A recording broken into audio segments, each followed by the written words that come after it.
एक बार भगवान के सेवक ने भगवान से कहा, आप सारा दिन मूर्ति बनकर खड़े रहते हैं, आज आपकी जगह मैं आपका रूप धारण कर लूंगा और आप आराम से घूम आओ। भगवान ने भी सेवक की बात मान ली, लेकिन भगवान ने शर्त रखी कि जो भी प्रार्थना करने आए उन्हें केवल सुनना और कुछ नहीं कहना। सेवक ने शर्त स्वीकार कर ली और योजना के अनुसार सेवक भगवान की जगह मूर्ति बनकर खड़ा हो गया। पहला व्यक्ति जो मंदिर में आया वह एक व्यापारी था। उसने भगवान से कहा, भगवान, मैंने नया कारखाना खोला है, कृपया उसे सफल बनाइए। व्यापारी माथा टेकता है और तभी उसका बटुआ गिर जाता है। वह बटुआ गिराकर बिना देखे चला जाता है।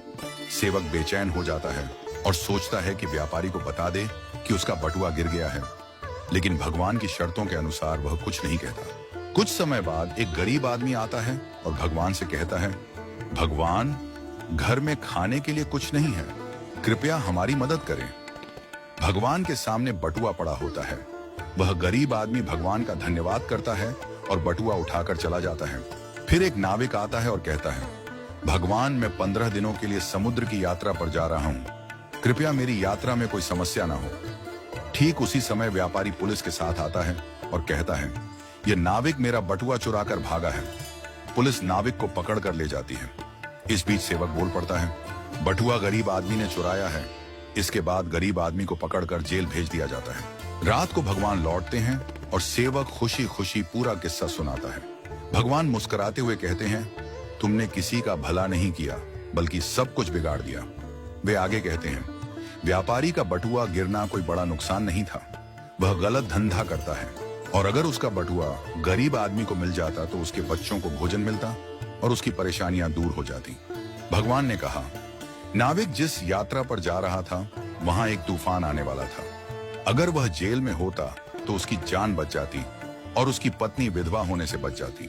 भगवान ने यह भी कहा, कभी कभी जीवन में हमें समस्याएं आती हैं और हम सोचते हैं कि यह हमारे साथ ही क्यों हुआ, लेकिन हमें समझना चाहिए कि इसके पीछे भगवान की योजना होती है। भगवान ने हमें यह सिखाया कि जो भी होता है वह हमेशा अच्छे के लिए होता है, भले ही हमें वह समझ में ना आए। इस कहानी से यह शिक्षा मिलती है कि हमें भगवान पर विश्वास रखना चाहिए और जो भी घटनाएं घटित होती हैं उन्हें अच्छे के लिए मानकर स्वीकार करना चाहिए।